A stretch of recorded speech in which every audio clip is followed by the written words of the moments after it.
barakatuh, mes chers élèves de première année. Voilà, je vais essayer, Inch'Allah Rahim, pendant cette vidéo, de vous présenter la troisième leçon. Donc, comme grand titre de ce premier semestre, vous avez les relations entre les êtres vivants et leur interaction avec le milieu. Donc, comme rappel, on a vu les composants du milieu naturel, les relations entre les composants du milieu naturel. Et cette fois-ci, on va voir, y a-t-il un point commun entre les êtres vivants? Donc, à la barakatillah, on va essayer de vous présenter cela. Donc, comme grand titre, la cellule, d'où vient-il? On va essayer de la voir. Unité structurale de l'être vivant. Alors, comme introduction, nous avons déjà vu que les êtres vivants ont des caractéristiques communes, se nourrissent, se reproduisent et respirent. Alors, la question demandée, qu'est-ce qu'ils ont alors en commun? Alors, et la deuxième question, de quoi sont constitués les êtres vivants? Alors, quelle est l'unité de structure de tous les êtres vivants? C'est ça ce qu'on peut essayer de vous montrer pendant cette leçon-là, Inch'Allah. Donc, on va prendre comme exemple observation. Alors, observons la matière vivante, que ce soit animale ou végétale. Vous avez l'exemple ici. On va observer un fragment d'épiderme qui recouvre l'écaille de l'oignon. Mais c'est pour cela, c'est l'occasion de vous montrer pour la première fois comment on utilise un microscope. Quelle est l'utilité de ce microscope-là? Donc, c'est une occasion de vous montrer ces techniques-là, qui est essentielle parce que c'est pour la première fois que vous allez utiliser ça. Donc, les composantes que vous le voyez ici, vous avez un oculaire. Alors ici, voilà, on va essayer de vous la montrer un peu en détail. Donc, commençons du bas vers le haut. Vous avez un oculaire, bien du mot E, c'est-à-dire l'endroit, ce sont des lentilles par lesquelles on va voir, on va mettre les, on va voir après. Donc, ce sont des objectifs, il y en a normalement 3 objectifs aussi, ce sont des éléments composés ou bien constitués de lentilles. Vous avez la platine sur laquelle on va mettre la préparation et vous avez le diaphragme qui est en bas, un trou en bas qu'on ne peut pas voir d'ici. Vous avez une miroir normalement qui reflète, on va la tourner vers la source de lumière. Ici, vous avez un tube cellulaire, un tube optique. Vous avez ici la potence, celle-là. On peut par exemple la dévier en avant ou en arrière. Et vous avez ici un vis macrométrique, c'est-à-dire un grand vis. On voit aussi l'utilité. Vous avez aussi la tourette, c'est-à-dire celle-là, on peut la tourner à droite ou à gauche pour mettre les objectifs à leur place convenable. Vous avez ici, quand l'image devient de plus nette, normalement, on va faire la netteté avec ces vis de petite taille, vis micrométriques. Et vous avez les valets avec lesquels on fixe la préparation. Et vous avez ici l'endroit où on va mettre la préparation, c'est-à-dire la lame et la lamelle sur laquelle on va voir l'observation. Donc ici, vous avez en bas, alors la première étape, vous allez éclairer de manière maximum et uniforme le champ microscopique où nous ouvrons le diaphragme. Donc le diaphragme, on va, ici vous avez la source lumineuse pour laisser passer la lumière qui va traverser le trou de la platine, puis arriver à la lame, puis arriver ici pour qu'on puisse la voir nettement. Mettre la préparation sur la platine de l'objet, bien l'objectif soit d'être vertical. Voilà, donc mettre en place l'objectif de plus faible, on va commencer par le faible grossissement et mettre au point avec les deux grosses vis latérales d'abord, puis avec les vis micrométriques. Donc explorer la préparation en déplaçant lentement la préparation à droite ou à gauche pour bien voir. Donc on va prendre comme exemple, on va couper, on a fait ici une coupe longitudinale de l'oignon. On va prendre une partie, c'est-à-dire l'écaille de l'oignon, et qu'on va prélever de la manière suivante. Donc on va prélever un lambon, un petit fragment, en faisant une incision dans cette polextrue ici, et on va essayer d'enlever avec cette pince-là qu'on va mettre sur la préparation. Donc l'observation au microscope nous permet de voir ces éléments-là qu'on vient l'une à côté de l'autre, ce sont des cellules.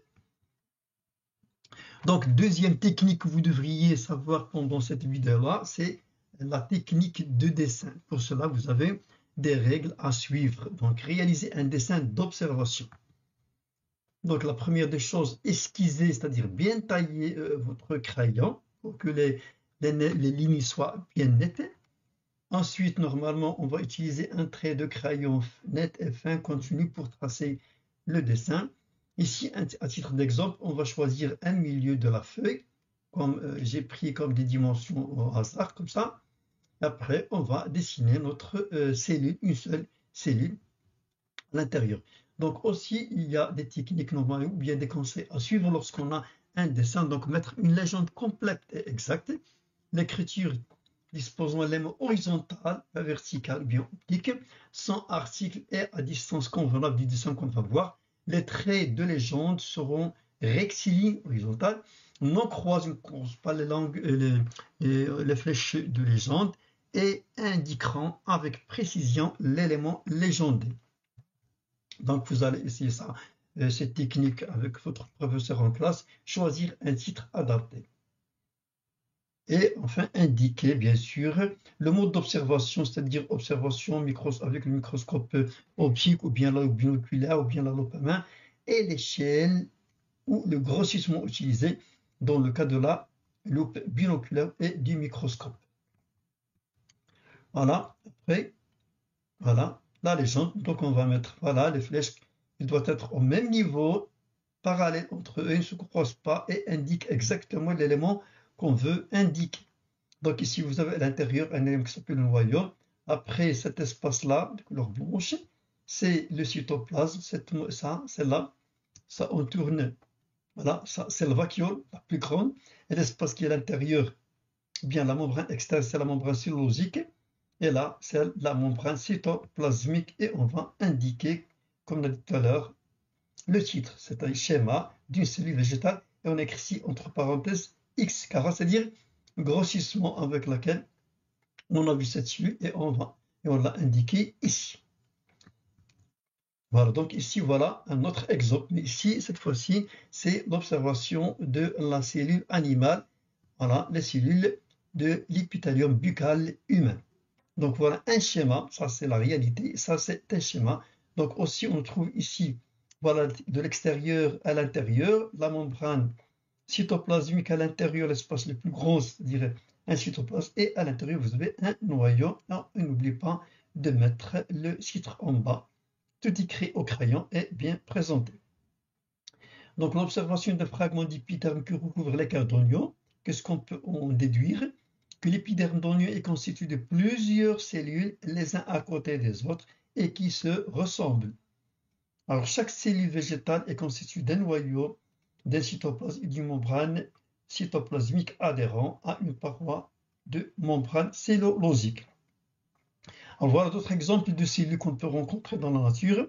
Voilà ici la paramécie qu'on peut voir trouver dans les eaux stagnantes. Voilà ici aussi l'amibe. Voilà, chlamydomonas. Et voilà le glèbe. Tous ces êtres unicellulaires qui sont constitués par une seule cellule, ils ont les trois éléments qu'on vient de citer tout à l'heure. Donc on va faire une comparaison entre la cellule animale et la cellule végétale. Cellule végétale, et voilà une cellule animale. Voilà, donc comme exercice d'application pour savoir normalement différencier les différents éléments de la cellule, un document de l'observation microscopique des cellules d'oignon qu'on a vu tout à l'heure, ici, c'est l'observation microscopique des cellules de la peau d'une grenouille. Vous avez un légendé, on vous demande de légender les deux documents. Donc numéro 1, c'est un cytoplasme, voilà, de l'extérieur. Ici, vous avez la membrane et vous avez à l'intérieur un noyau, aussi pour les cellules de la peau de la grenouille.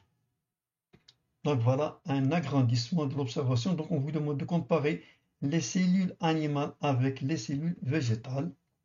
Voilà. Donc on vous demande on va voir le tableau pour la comparaison. Alors on vous demande ici pourquoi on considère la cellule comme unité de structure de l'être vivant. Donc on vient de voir un exemple de plusieurs cellules. C'est que chaque être vivant est constitué par une seule cellule, ou bien une cellule, ou bien plusieurs cellules. Donc l'unité, ou bien l'élément commun de tous les êtres vivants, c'est la cellule. Voilà un exemple de plusieurs cellules, que ce soit animales, bien végétales. Donc on vous demande de définir la cellule, donc comme on vient de voir. c'est l'unité de structure de tous les êtres vivants. On vous demande ici qu'appelle-t-on un groupe de cellules semblables. Par exemple, ici, on appelle un tissu. Donc, la comparaison entre les deux cellules animales et végétales. Donc, ça, pour la cellule animale, forme presque circulaire. Pour la cellule végétale, vous avez une forme géométrique, comme vous la voyez ici. Ici, absence de membrane cellulosique, c'est-à-dire, ici, c'est là, ça existe chez les cellules végétales, ça n'existe pas chez les cellules animales. Ici, vous n'avez pas de vacuole, mais ici, il y a une vacuole. Ici, pas de chloroplastes. Ici, il y a des chloroplastes. Et vous avez en commun, ils sont formés de membranes cytoplasmiques d'un noyau et des cytoplasmes. Ce sont les trois constituants communs de toutes les cellules. Donc, vous avez ici un texte où on vous demande de remplir les vides avec les éléments indiqués. Donc, on complète le texte en utilisant les mots suivants. Être, c'est plusieurs tissus organes. Donc, malgré la diversité de quoi? Des êtres vivants, plantes, animaux et micro-organismes, c'est-à-dire des êtres vivants microscopiques, ils sont constitués soit d'une seule cellule, on les appelle les unicellulaires. Donc, un mot qu'on peut diviser en deux, uni, c'est-à-dire un unique, cellule, une seule cellule, comme la paramycine, le glaive qu'on a vu tout à l'heure, soit de plusieurs cellules, on les appelle pluricellulaires. Chez les organismes pluricellulaires, les cellules se groupent pour former quoi? On a dit tout à l'heure, pour former des tissus. Et l'ensemble des tissus nous donne ce qu'on appelle un organe. Par exemple, l'homme est constitué par plusieurs organes. Par exemple, le cœur, le foie, etc. Ce sont des organes constitués par plusieurs cellules. Bon, ici, voilà un schéma synthèse qu'on vient de voir dans les milieux naturels. Donc, le milieu naturel est constitué par, vous avez ici à remplir, donc numéro 1 et numéro 2. Si on voit ici, on voit qu'il y a que le numéro 2 constitue ce qu'on appelle des composantes vivantes et des composantes ici non vivantes. Donc, pour les composantes numéro 4, ici vous avez végétaux, c'est-à-dire les caractéristiques qui sont ici. Donc, pour les êtres, on a les micro-organismes, les végétaux et aussi les animaux. Ils sont caractérisés par quoi? Par trois caractéristiques qu'on a vues tout à l'heure. Tous les êtres vivants respirent, s'alimentent et se reproduisent. Ici, vous avez pour les composantes non vivantes, vous avez trois normalement. Le sol, qu'est-ce qu'il vous reste? L'eau et l'air. Donc ici, donc le milieu naturel est donc caractérisé par une énorme quoi? Énorme diversité, comme bien sûr par ses composantes, ici physique, voilà un synonyme non vivant, physique, la vie des êtres vivants. Merci de votre attention, j'espère que vous avez un peu compris, et je vais vous dire comme toujours, tout est possible à qui rêve, ose, travaille, et n'abandonne jamais, travailler, travailler, travailler. Bon courage et à la prochaine, Inch'Allah.